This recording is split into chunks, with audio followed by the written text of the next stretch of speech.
Dalawa pang suspect sa pagdukot at pagpatay sa Filipino-Chinese businessman na si Anson Ke ang naaresto sa Boracay. Kabilang sa nahuli ang nagpain kay Ke para pumunta sa lugar kung saan siya dinukot.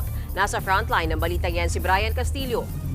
Sa kwartong ito sa isang hotel sa Boracay nitong Sabado, nadatnan ng mga otoridad si Gong Wenli alias Kalitan, isang Chinese. Isa siya sa mga pangunahing sospek sa pagdukot at pagpatay sa Filipino-Chinese businessman na si Anson Ke at sa driver nitong si Armani Pabilio. Mahigit isang buwan ding nagtago si Tan sa Boracay. Ayon sa pulisya, malaki ang papel niya sa krimen. Siya raw ang naging pain para makumbinsi si Ke na pumunta sa lugar kung saan siya dinukot. Siya rin daw ang hinihinalang nagsilbing operator ng negosasyon sa pamilya ng biktima para sa ransom money. Kasamang inaresto ang isa pang Chinese na si Wu Jiabing, isang hairdresser. Posibleng tumulong daw ito kay Kelly para makapag-disguise. Nakuhanan pa nga siya ng maskara ng babae. Yung parang nakikita natin yan sir sa sa parang Mission Impossible na kinakabit po yung ibang muka at nakakapag-disguise. Para sa PNP, may tuturing ng case solve ito. Hawak na kasi ang mga pangunahing suspect. Kabilang na ang umano'y mastermind na si David Tan Liao. Gayunman, tinutuntun pa rin kung sinong tumanggap ng ransom money. Una nang inaresto ng PNP ang mga suspect na sina Ricardo Austria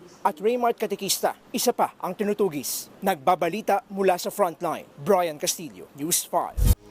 Mga kapatid, may Los Baños po. Huwag magpahuli sa mga balita at impormasyong dapat ninyong malaman. Para sa mas malawak na balitaan at diskusyon, mag-follow at mag-subscribe sa social media pages ng News 5.